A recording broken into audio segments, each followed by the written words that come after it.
Bom dia, boa tarde ou boa noite, vai depender do momento que você vai estar assistindo essa aula, né?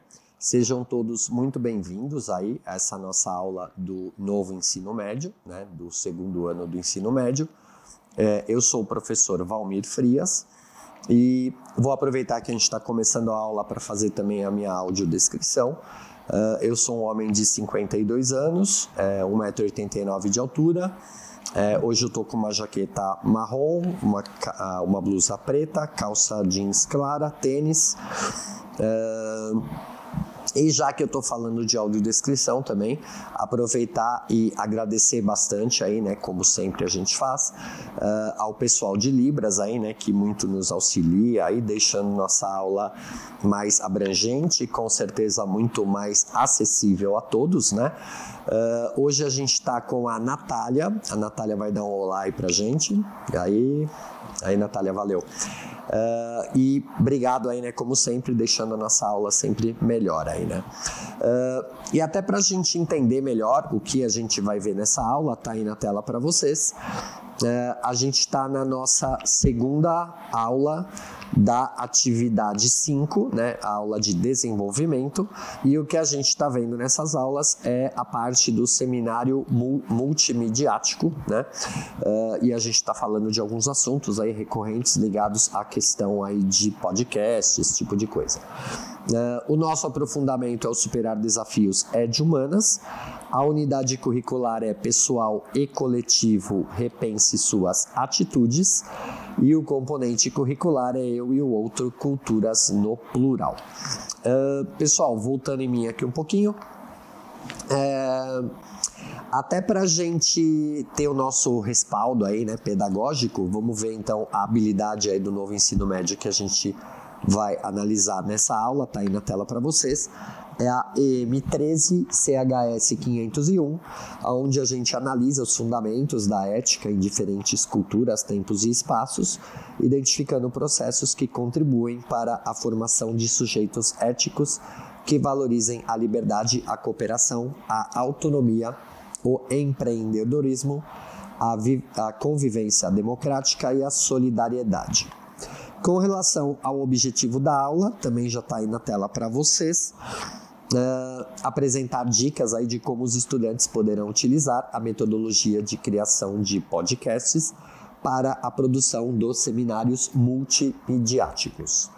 E com relação ao eixo estruturante, também está aí na tela para vocês, é o EMIFCHS 05, onde a gente seleciona e mobiliza intencionalmente recursos criativos para resolver problemas reais relacionados a temas e processos de natureza histórica, social, econômica, filosófica, política e ou cultural, em âmbito local, regional, nacional e ou global. Pessoal, pode voltar em mim então. E assim, para a gente já começar a nossa aula, falar, né, a respeito do que exatamente a gente veio nessa aula falar, eu quero, com imenso prazer aí, né, apresentar para vocês aí um professor muito amigo meu aqui. Eu já participei de algumas aulas dele, são sempre aulas muito boas, né, aulas que eu gosto muito de participar, e hoje a gente está invertendo os papéis, é ele que está participando da minha aula, o que me deixa aí muito, muito feliz, muito contente, né. É o meu grande amigo, é o professor Alcides Guerreiro, que está aqui ao meu lado. E aí, Valmir, tudo bem? Beleza. Queria agradecer o convite aqui. Essa parceria sempre acontece de forma colaborativa no Centro de Mídias. E estamos juntos aí para poder trabalhar questões procedimentais desse componente. Bora lá então, professor. Bora lá. Então, né, o nosso componente aí, eu e o outro, culturas no plural, a gente viu aí já 4 atividades, né, 4 fases das aulas, a gente está na última, onde realmente a ideia é se fechar tudo, né, com um seminário, com alguma coisa assim, e essa atividade, então, que é a atividade 5, a gente vai estar falando a respeito disso, já falamos na primeira aula, a gente vai continuar a falar desse seminário agora e na nossa próxima aula também. Então, tá aí na tela para vocês, né, o que exatamente a gente vai ver. Então, seria a questão do seminário multimediático, do nosso componente curricular, eu e o outro, culturas no plural. E na verdade a gente vai estudar aí, né, sobre criação, desenvolvimento aí de podcasts, né? E como esse veículo tem origem, né, no rádio e tal, tudo isso a gente vai ver. Para isso a gente vai usar um pouquinho de filosofia, um pouquinho de sociologia e, digamos, bastante de história mesmo, porque é a nossa praia aí, né, tanto a minha quanto a do professor Alcides aqui. Então a gente vai acabar falando até mais, né, a respeito disso, né. Pessoal, pode voltar em mim, aqui ou em nós, sei lá. Então, para a gente falar a respeito, primeiro, né, o seminário ele tem que ter a ver com todos os assuntos falados anteriormente, né? Então, vocês vão ter que fazer uma certa revisão, olhar aquilo que já foi falado, aquilo que já foi dito nessas aulas todas, nessas atividades anteriores, para a gente poder ter subsídios aí, né? Poder ter conteúdo, inclusive, para poder começar a pensar num podcast. Mas, para a gente começar, eu vou começar fazendo uma pergunta aí, até para a gente entendendo um pouco também da própria questão do veículo, né?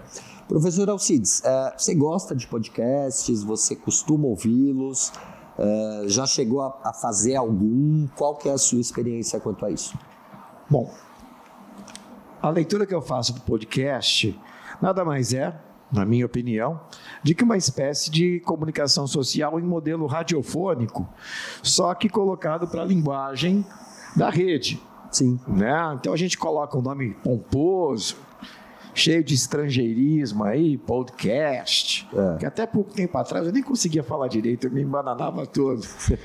E aí quando eu fui me familiarizando mais, eu percebi na realidade que era uma troca de ideias, uma conversa que simulava muito o ambiente tradicional do rádio. E isso acaba sendo interessante, por incrível que pareça, porque muitas vezes você está dirigindo, ou você está lavando uma louça, está fazendo algo em que o visual não é tão importante. Exato. E sim aquilo que está sendo dialogado, aquilo que está sendo dito, aquilo que está sendo debatido. Então acaba sendo um entretenimento, seja aí para a parte cultural ou para a parte apenas de um passatempo, etc., que agrega na perspectiva que você não fica preso na telinha, né?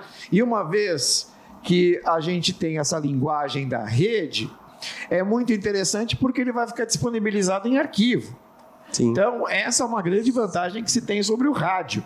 Eu sou de uma época onde, se a gente quisesse recuperar um áudio, a gente tinha que colocar uma fita cassete e gravar no gravadorzinho e torcer para não ter propaganda no meio, porque senão estragava tudo.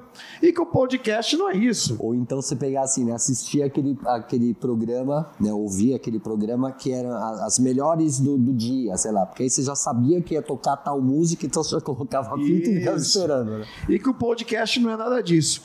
Você tem a vantagem de poder acessar isso, não necessariamente ao vivo, sob qualquer circunstância temporal ou espacial, e também ainda o privilégio de poder correr o cursor, caso não seja ao vivo, e colocar exatamente no ponto onde você quer se apropriar do conteúdo que está sendo trabalhado. Quanto à sua última pergunta, eu já fui convidado para participar de podcasts aí de colegas, né, que estão começando com canais de conteúdo, inclusive um relacionado ao professor Anderson, aqui da Casa de Artes. Esse foi o último, inclusive, que eu participei. E o pessoal queria falar sobre cinema, que é um assunto que eu gosto bastante, e a gente acabou trocando ideia sobre isso. E para encerrar, é muito comum também o podcast ele não ter um horário limite. Sim. Então a gente tem vários programas aí, principalmente alguns que fazem muito sucesso, muito apelo, como por exemplo o Flow da vida, onde tem hora para começar, mas enquanto tiver assunto e a ideia fluir, a coisa rola. Tem arquivos, né? Programas, sei lá, de podcast que você vai ver, o negócio tem 3 horas e meia, 4 horas de duração, né? Que é aquele que você vê que o debate foi grande, o assunto rendeu, né? Porque o negócio vai adiante, assim, né? Como você falou, não tem horário para começar, mas não tem horário para terminar, né? Agora, voltando aqui ao nosso assunto aqui um pouquinho mais, e falando mais especificamente dessa aula de hoje, nessa aula de desenvolvimento, como a ideia é passar informações, né, subsídios para os alunos, para que eles tenham aí como produzir o seu próprio programa de podcast, né? Então eu resolvi fazer um apanhado geral de tudo que a gente viu no decorrer dessas 4 atividades anteriores, e é o que basicamente a gente vai estar vendo nessa aula de hoje. E aí aproveitar aqui a presença do meu amigo para a gente ir trocando uma ideia aí, né? A gente tem um pouco disso, né? A gente tem aquela coisa do bate-pronto, às vezes normalmente as perguntas que ele me fazia nas aulas dele, ou que eu vou fazer para ele hoje, não é nada combinado, né? Então, assim, a gente tem um pouco dessa forma, né, de fazer a aula aí juntos, né? E é o que a gente vai acabar utilizando aqui hoje, tá? Então, essa é a mesma imagem, né, que está aí na tela, é a imagem que a gente está usando aqui no Chroma Key, né? Uma imagem bem ligada à questão de programas de rádio, né, de podcast mesmo. E continuando, já está aí na tela para vocês também. Na nossa atividade 1, ela tinha esse título aí de A Questão do Outro, né? Que tem bastante a ver também com o próprio nome do componente, né? Eu e o outro, culturas no plural. E aí tem os tópicos principais que a gente acabou vendo nesse momento aí, né? Então, abordou então a questão do outro, né?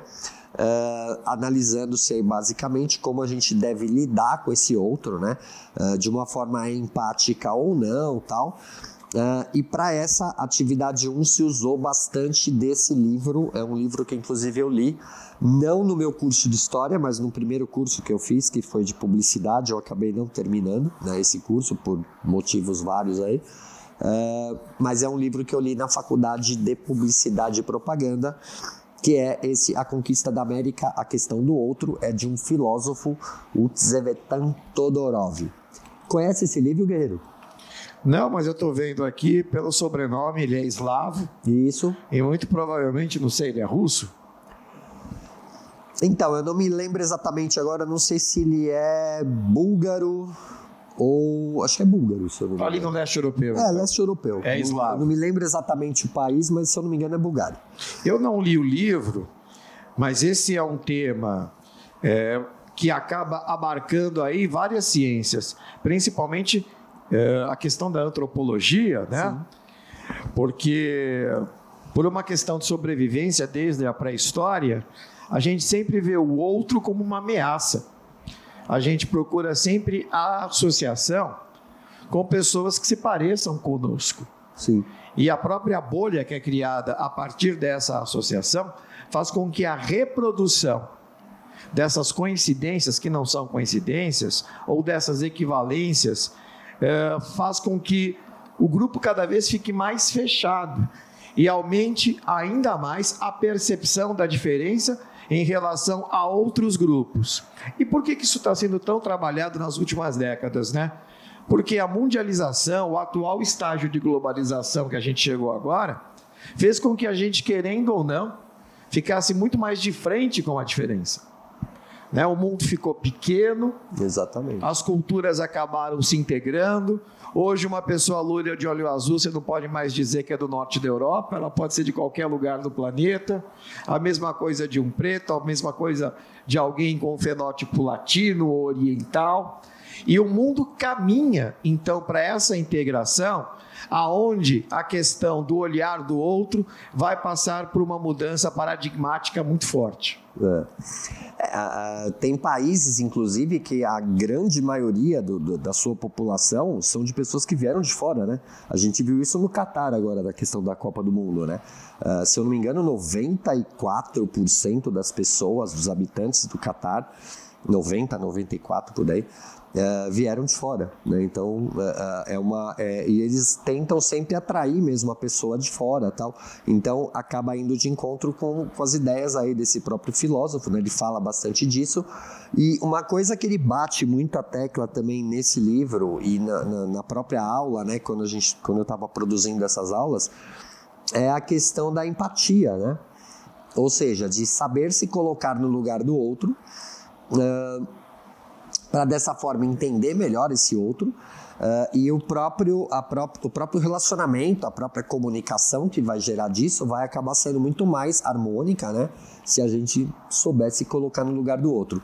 E uma outra coisa que é importante também de se falar quando a gente está falando dessa questão do outro, é que assim, para mim o outro é o professor Alcides, mas para o professor Alcides o outro sou eu, né? Então quer dizer, a gente também é outro para outras pessoas, né?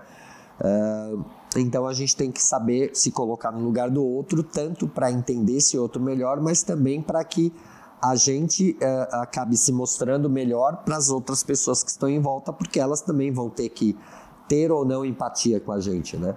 Eu não sei se eu fui meio prolixo, mas assim, o que você pode complementar? Não, eu compreendi perfeitamente, acho que você tem tudo a ver, mas pegando o próprio título da obra, quando ele fala Conquista da América, evidentemente ele está datando aí no século XVI, né? E aí, a gente não pode esquecer que para o europeu, em muitos casos, o indígena não é um humano tão humano quanto o europeu. Então, quando a gente fala com o outro, é preciso que a gente compreenda o exercício de um patamar cultural que nem sempre é óbvio. Por exemplo, os gregos só consideravam pessoa quem não exercia a função braçal. Eles só consideravam pessoa quem era natural da própria polis.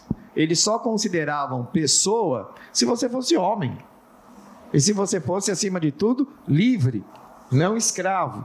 Então, a construção da empatia é algo muito contemporâneo, porque, sim, até onde eu sei, somente a partir do advento do iluminismo, a gente começa a construir a noção que basta ser humano, que eu estou no mesmo patamar que qualquer pessoa, e assim eu posso fazer e construir o exercício da empatia de uma forma muito mais racional e fácil. Mas quando a gente olha o século XVI e o embate entre europeus e nativos, entre povos originários, fica muito complicado pensar essa questão da empatia, quando na época eles não conseguem ver nesse outro, inclusive o fato de eles serem também humanos. Sim. Né? Por isso que eu fiquei até curioso, vou procurar saber um pouquinho mais sobre a obra do Todorov. É bem legal esse livro, viu? Bem legal mesmo. E outra coisa também que eu acho legal de se colocar, né, que a gente fala tal da questão do outro, mas da questão da empatia, né, tal, de saber se colocar no lugar do outro. Mas assim, quando a gente está falando principalmente de conquista da América, e ele usa bem esse termo de conquista, né, ele não usa de descobrimento, né, ele não tenta amenizar isso, ele mostra que foi realmente uma conquista e que foi algo bélico, antes de mais nada, né.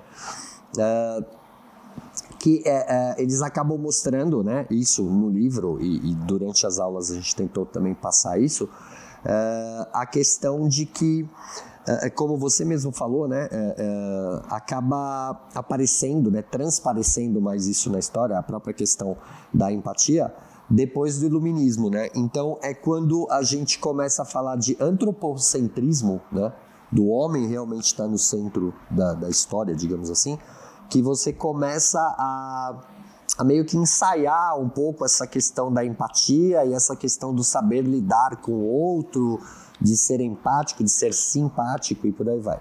Lembrando que o próprio lema da Revolução Francesa traz em si a empatia. Sim. Você tem a liberté, você tem a égalité, mas você tem também a fraternidade. E quando a gente fala de fraternidade, ela é aí um ponto focal, conceitual da própria noção de empatia. Sim, exatamente. Se você souber se colocar no lugar do outro, você vai ser mais fraterno, vai ser menos na questão do embate ali, né? Então, eu acho que a questão é bem por aí mesmo. E aí, para isso também, algo que foi falado nas aulas, tudo, a questão de que acabou se analisando bastante alguns termos aí, como etnocentrismo, como o próprio racismo, como multiculturalismo, que aí está muito forte naquilo que você falou, né, da questão da globalização, dos tempos que nós vivemos, né? É um tempo de cada vez mais o multiculturalismo está aparecendo, né, para a gente e está se tornando uma coisa muito comum, né? Inclusive nessa aula mesmo, uma das coisas que eles falaram nessa aula era de um grupo de rap que cantava rap na língua materna deles, que é uma língua indígena. Então, quer dizer, que é mais mistura, que é mais multicultural que isso, né? Você juntar a questão da cultura indígena com o rap, que é algo que está muito mais ligado aí à língua inglesa, né? Principalmente nos Estados Unidos, né? Então, essa questão do multiculturalismo está sempre permeando tudo aí, né? Pessoal, e agora, como eu gosto também de trabalhar bastante com imagem, tá aí a imagem dessa questão do outro, né? Que seria o próprio quadro aí do Rugendas, né? Johann Moritz Rugendas, onde mostra aí justamente o desembarque, né, de Cristóvão Colombo ali nas ilhas ali da América Central, né? Ou seja, o momento mesmo do descobrimento da América ou da conquista da América, como queiramos chamar aí, né? Posso só fazer um comentário? Pode. Que eu acho legal os alunos, que para você deve ser óbvio, evidentemente, mas muitas vezes para os aluninhos não. Isso aqui é um quadro do século XIX. Sim. Então é uma leitura de um pintor do século XIX sobre o que ele imaginou que foi o contato. Então a gente tem que dizer isso, porque senão o aluninho olha e fala, nossa, mas foi assim o contato. Não. A gente nem sabe como foi. Não. Isso está no campo do imaginário do pintor, que de alguma forma acabou dando uma concretitude para o ensejo histórico em si, mas isso foi algo das ideias dele, né? Ele não estava lá. Olha a data, gente. É do século XIX. E a gente sabe que o fenômeno de conquista da América é da transição do século XV para o início do século XVI. Exatamente. Então, isso são leituras. E a grande maioria desses quadros que fazem essas leituras, eles são do século XIX. Sim. Né? Tanto no Brasil quanto na América Latina, eles acontecem no século XIX. E aí também, de repente, algum aluninho se pergunta, mas por que no século XIX? Porque no século XIX é quando se constroem as identidades nacionais. E aí o Estado convoca pintores para dizer, olha, conta a nossa história.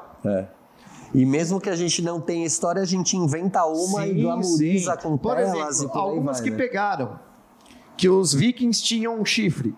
Não, isso daí veio da ópera. Eles nunca usaram chifre. Nunca. Ou os escoceses usavam aquele saião, kilt. Eles não usavam isso na antiguidade. Né? Então, essa construção histórica, ela vem carregada de um projeto nacional. E como é um projeto nacional, tem intenções que se chocam muitas vezes com as realidades dos contextos históricos. Trazendo para a questão de São Paulo, por exemplo, o bandeirante. O bandeirante, quando ele é pintado no século XIX e XX, ele parece D'Artagnan, né? ele parece como que chama? Aqueles, todos por um... Mosqueteiro. Um mosqueteiro da França absolutista. Mas ele não... Ele era mestiço, ele estava sempre seminu. Ele estava muito mais pro indígena do que pro branco. Muito mais, ele nem falava o português, gente. Não, a língua deles era o tupi. A língua geral, né, que eles falavam. Era uma mistura de tupi, muito mais tupi com um pouquinho de português, né? Pessoal, continuando então, tá aí na tela para vocês. Atividade 2, a gente viu aí as sociedades indígenas, né? Então, estudamos aí as sociedades indígenas como um todo. Eu tive o imenso prazer aí de poder ter trazido um professor da rede estadual de ensino, né, daqui de São Paulo, que é indígena também, da etnia Pipipã. Ele participou, ele mostrou algumas coisas, falou algumas coisas aí com relação a isso. Xará? O Valmir Pipipã, é ele mesmo. Muito gente boa ele e assim uma sumidade, assim, tudo que ele falou, tudo que ele disse e tal, é interessantíssimo conversar com ele, não só pela questão de ele ser indígena, mas sim ele em si tem um intelecto assim muito privilegiado, né? E aí, já que a gente estava falando de imagens agora há pouco, tá aí a imagem das sociedades indígenas, né? Então, são aí maracas, né? Confeccionadas por indígenas da etnia Guarani, é do sul do Brasil isso. Já nessa atividade 3, que está aí na tela para vocês também, a gente observou aí os princípios da colonialidade e a decolonialidade, né? Que são princípios aí estudados por vários intelectuais, aí principalmente aqui da América Latina, mas bastante também da América do Sul, né?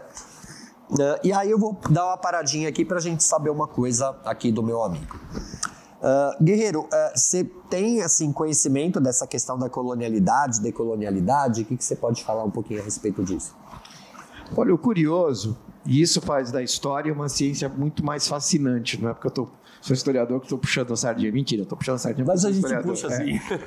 Porque, ao não ser uma ciência exata, ela está o tempo todo em desconstrução, ela o tempo todo passa por um processo de ressignificação, e aí, evidentemente, o que se falava sobre o processo de colonialismo no século XVII, no século XVIII, no século XIX, quando começam a ter depois as independências, ou em boa parte do século XX, não é o mesmo olhar que a gente começa a ter sobre essa questão, principalmente quando a gente entra nesse tempo atual do estágio de globalização que nós temos. E por que isso acontece? Acontecem por dois grandes fatos, na minha opinião, né, e pelo que eu tenho lido. Primeiro, porque pela primeira vez a gente tem a construção de uma cultura global. Isso é muito recente na história. A cultura ela sempre fez papel de identidades nacionais. E hoje já tem uma identidade que se sobrepõe à nacional. Estava falando da Copa do Mundo. A quantidade de garotos hoje que não torcem mais para o Palmeiras, para o Corinthians, para o Santos, para o São Paulo. Torcem para o Paris Saint-Germain. Para o Milan, né? Para o Milan, para o Barcelona. Real Madrid, né? Para o Real Madrid. E aí, até aquele nacionalismo tosco que a gente vinha em época de Copa, ele está caindo. Tanto que tem muita gente que torceu para a Argentina, mesmo estando no Brasil. E a gente é de uma geração que a gente foi aí ensinado a detestar a Argentina.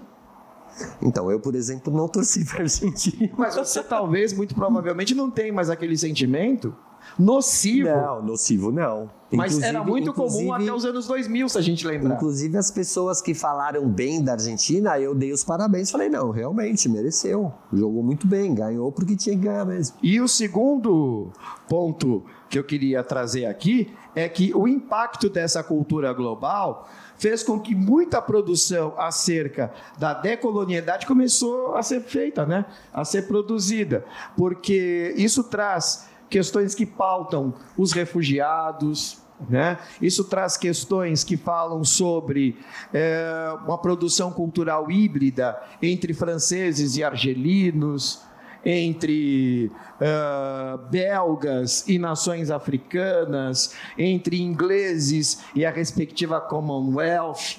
Então, eu acho que tem muita coisa sendo produzida dentro desse contexto global que a gente está vivendo aqui, que colocou em xeque as identidades nacionais que até pouco tempo atrás a gente achava que era tão fundamentado. A própria questão, por exemplo, das comunidades da língua portuguesa, né? Tem, inclusive, muitas questões culturais aí que elas estão, assim, acabam unindo, né? Portugal, Brasil, Angola, Moçambique e tal, e pela questão cultural e, lógico, pelo viés da língua, né? Que é a mesma para todos, então acaba tendo essa importância também. Pessoal, só lembrando rapidinho, que a aula está ficando meio apertadinho o tempo, mas assim, colonialidade seria aquela coisa de você ter aquele sentimento que às vezes beira até um pouco de uma certa inferioridade, né? Por termos sido, né, colônia de um país europeu, tal como a maioria foi. E a decolonialidade é justamente o caminho de tentar fugir disso e, na verdade, criar um conteúdo, né, uma cultura tal, mais ligada aos seus países e não tão assim eurocentrizada como normalmente funciona, né? E aí a gente estava falando de imagem, ó, tá aí na tela para vocês também. Essa tela ela é de 1900, então é como o professor Guerreiro falou agora há pouco, né? A maioria dessas telas são todas do século XIX, essa daí na verdade é do último ano do século XIX, né?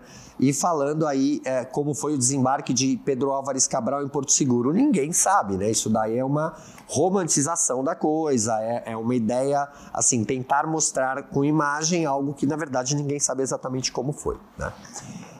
E a atividade 4, a gente viu aí questões étnico-raciais, né, no Brasil e no mundo. Então, a gente viu várias questões aí ligadas à questão dos negros, né, descendentes de africanos, dos indígenas e tal, e foi o que a gente foi vendo aí no decorrer dessa aula. E essa imagem aí, né, ela mostra aí, de novo, a gente estava falando aqui agora há pouco, né, esses que estão na parte de trás ou na parte da frente são o que a gente chamava aí de bandeirantes, né, ou seja, se você olhar bem essa imagem, eles estão muito mais próximos, fisicamente falando, dos indígenas que eles estão lá apresando, né, tornando prisioneiros aí e tal, do que dos brancos europeus, né? Então é algo que está bem forte aí.